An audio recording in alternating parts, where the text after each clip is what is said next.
Hi, everyone. Welcome to Everyday Real English from Real Life podcast.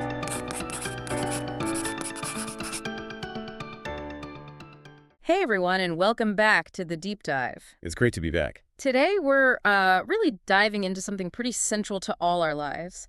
But, it's often tough to put into words. Emotions. Exactly. We're going to explore how you can express feelings naturally in English. We're Yeah. talking about the kind of communication you'll actually use, in real conversations. Yeah, think of it as like a shortcut to feeling more confident, more connected. Definitely.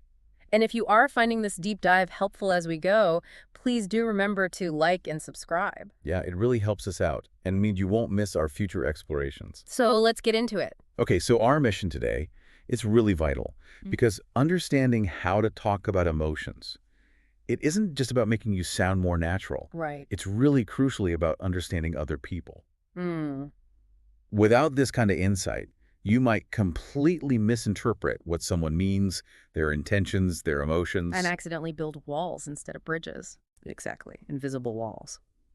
So we've pulled together insights on, everything from those really useful I statements to the subtle cultural stuff that shapes how we express things. Okay, let's unpack this then, because you might think, you learned about feelings in textbooks. Right. The basics. Happy, sad, angry. Yeah, but here's where it gets, fascinating. Native English speakers, we often use these short phrases.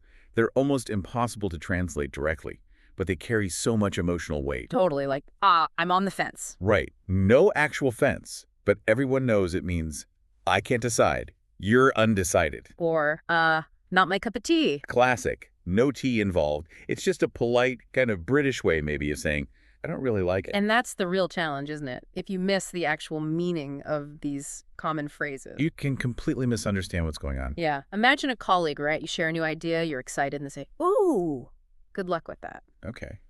Now, if you just take the words literally, you might think, oh, great, they support me. But the tone. Exactly. Depending on the tone, that phrase can be dripping with doubt. Yeah. Or even sarcasm. Right. So they think they've signaled skepticism, and you're just walking away happy. Oblivious. Mhm. And that kind of subtle misunderstanding, especially at work, it can really damage relationships over time. Wow. Yeah. And what's really empowering here, I think, is understanding that language doesn't just reflect how we feel, Yeah. it actually helps construct our emotions. How so? Well, the more words you have for different feelings, the more emotional vocabulary, the better you can actually understand and manage those feelings. It's like having more colors on your palette. A bigger emotional palette. I like that. So for Yeah. you listening, what this means is the more precisely you can name your feelings, the more confident you'll feel. And connected. And connected, yeah, when you're speaking English. These aren't just words. They're like cultural codes. They unlock that natural English communication. And it helps to get specific, too. When we say emotions or feelings, we're often mixing things up a bit. Emotions are usually those intense, kind of quick reactions to something specific, like, bam, excitement when you get good news. Got it. A jolt. Yeah. And feelings. That's more your personal, subjective take on that emotion. So that excitement might feel like happiness to you, or maybe pride, or even relief. Okay. The interpretation. Exactly. And then moods are the longer-term states, like Right. feeling a bit down all day All or right. generally optimistic for a week. Right. Getting that distinction helps. It helps understand ourselves and others better. Hmm. So one of the best tools for communicating feelings clearly, respectfully, especially when things are a bit tense, Yes. is using I feel statements. You might hear them called I messages too. Right. Or just I statements. They're the opposite of you statements, aren't they? Those ones that sound like you're blaming someone. Totally, like you never clean up. Yeah. That just makes people defensive straight away. Yeah, conversation over. But an I statement shifts it. I feel stressed out when the house is disorganized.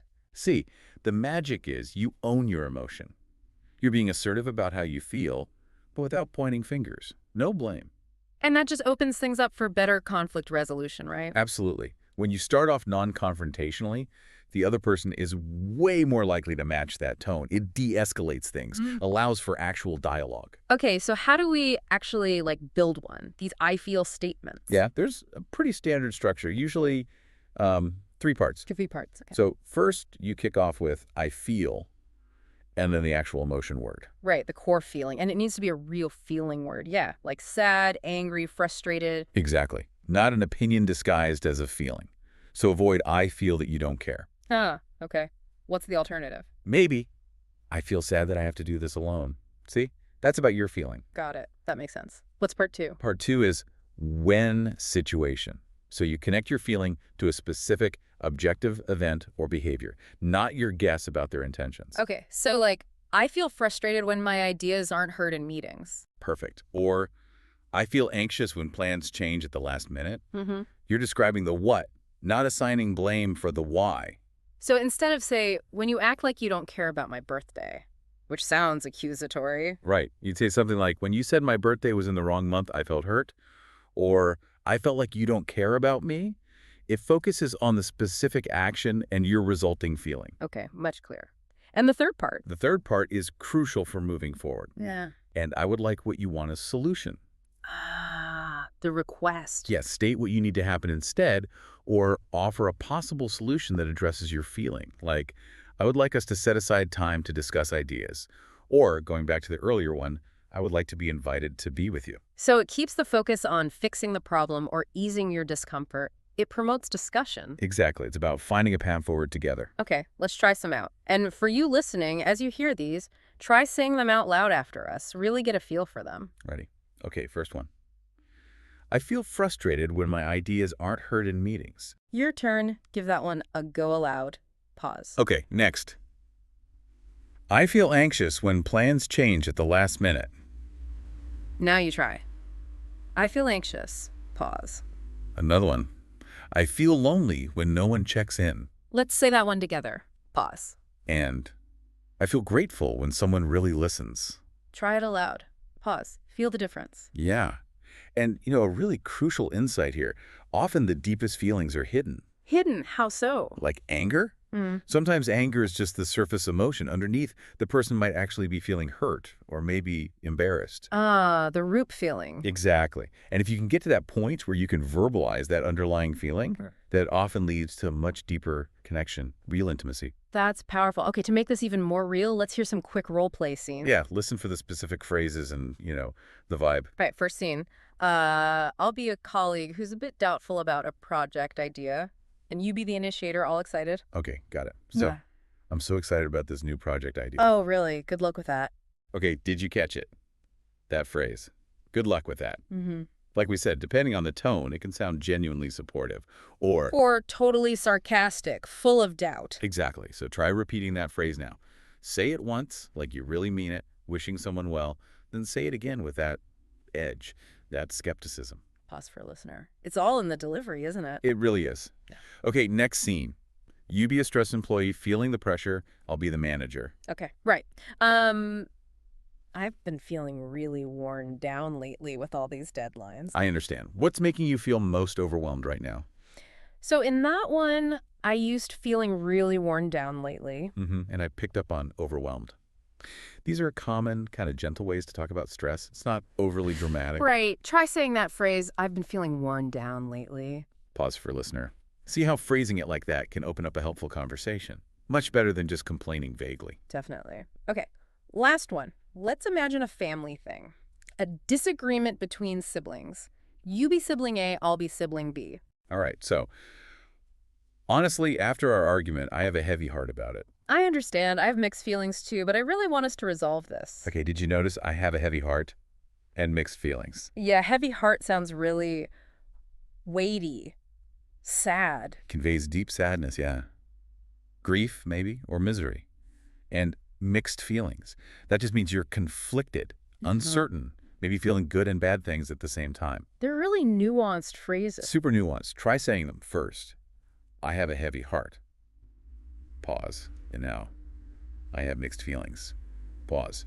They add a lot of depth. Okay, so we've seen how these phrases work. Let's really expand that emotional vocabulary now. Yes.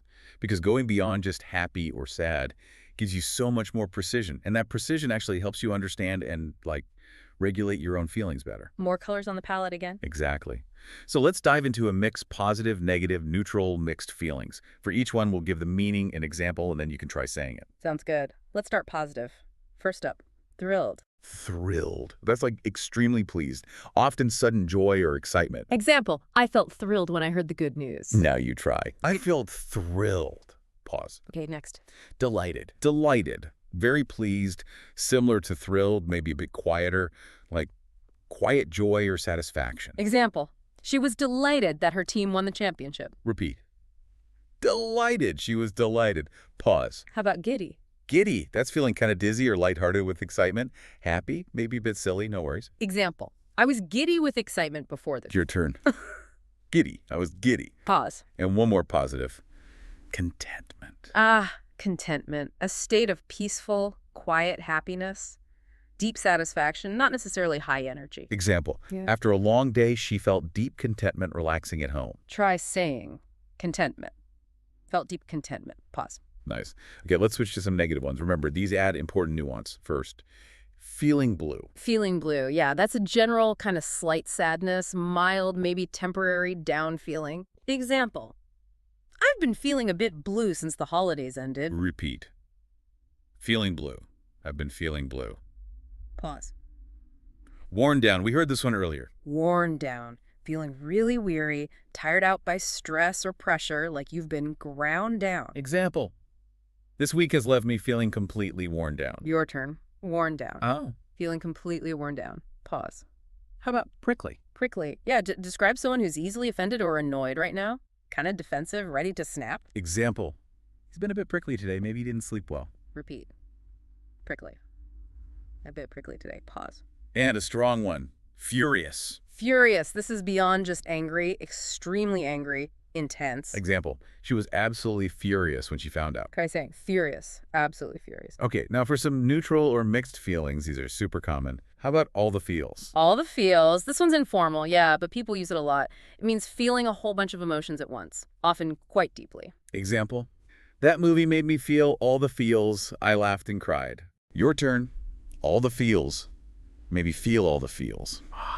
Then there's feel off. Feel off. Just a general sense of not being quite right. Mm-hmm. Maybe a bit confused, foggy, or slightly sad. Just off. Example. I just feel a bit off today. Can't concentrate. Repeat. Feel off. Feel a bit off. Pause. What about puzzled? Puzzled means confused, but often with a specific question or doubt in mind. You're trying to figure something out. Example. I was puzzled by his sudden change of mind. Your turn. Puzzled. I was puzzled. Pause. And we heard this one too. Mixed feelings. Mixed feelings. Having conflicting emotions about something, you're not sure if it's good or bad, or you feel both ways. Example. I have mixed feelings about moving to a new city. Repeat. Mixed feelings. Have mixed feelings. Pause.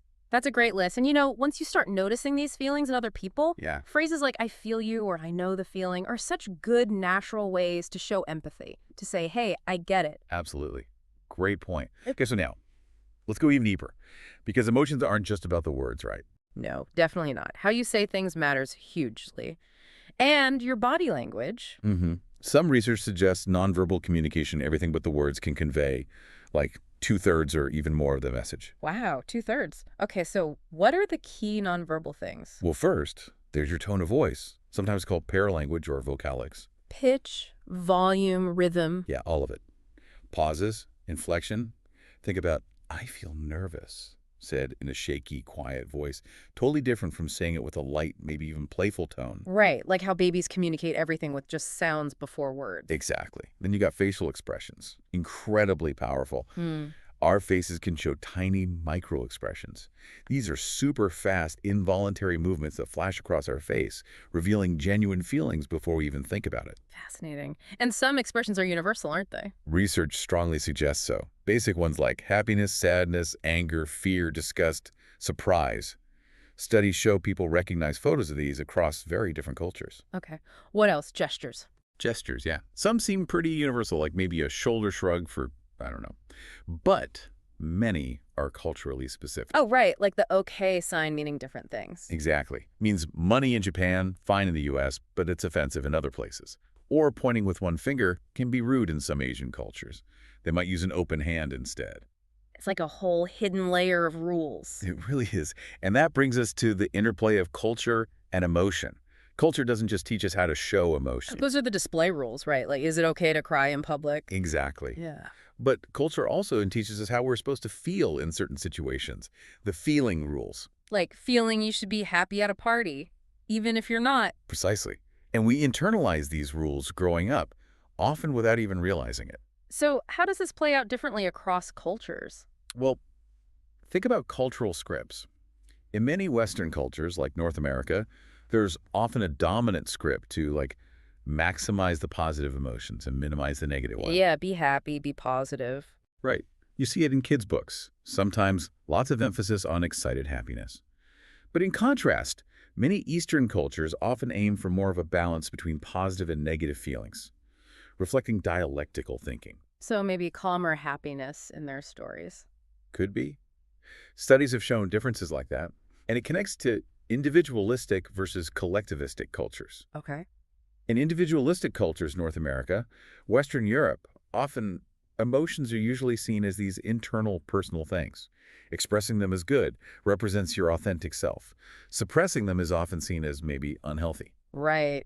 Let it out. Yeah. Yeah. But in more collectivistic cultures common in parts of Asia, Latin America, emotions are often understood as more relational, happening between people. Not just inside one person. Exactly. So openly expressing individual feelings might be discouraged sometimes. Suppressing your own emotions for group harmony, that can be seen as mature, appropriate. Like Japanese students saying their feelings come from their social context. That's a classic example, yeah. It highlights that difference in perspective. And these differences can cause big misunderstandings. Huge ones. You know, someone from a culture where open expression is normal might see someone from a culture valuing restraint as cold or uninterested. And vice versa.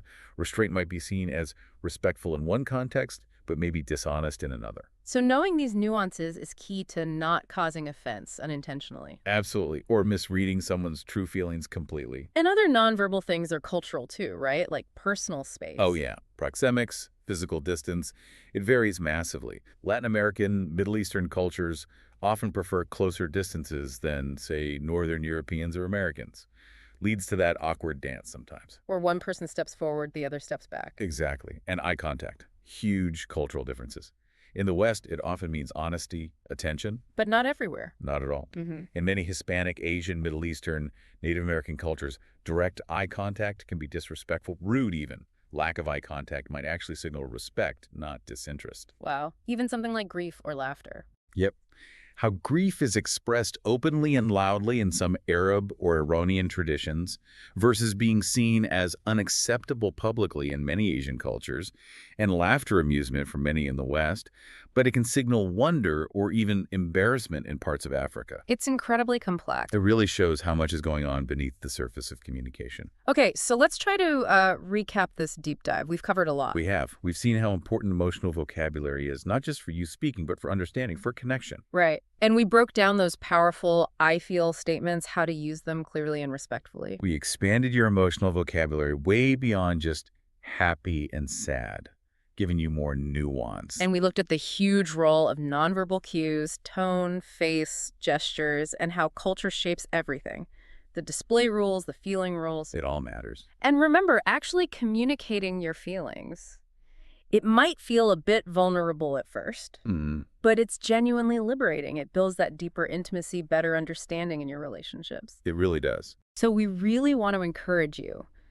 Try just one thing, maybe one new emotional phrase you learned today.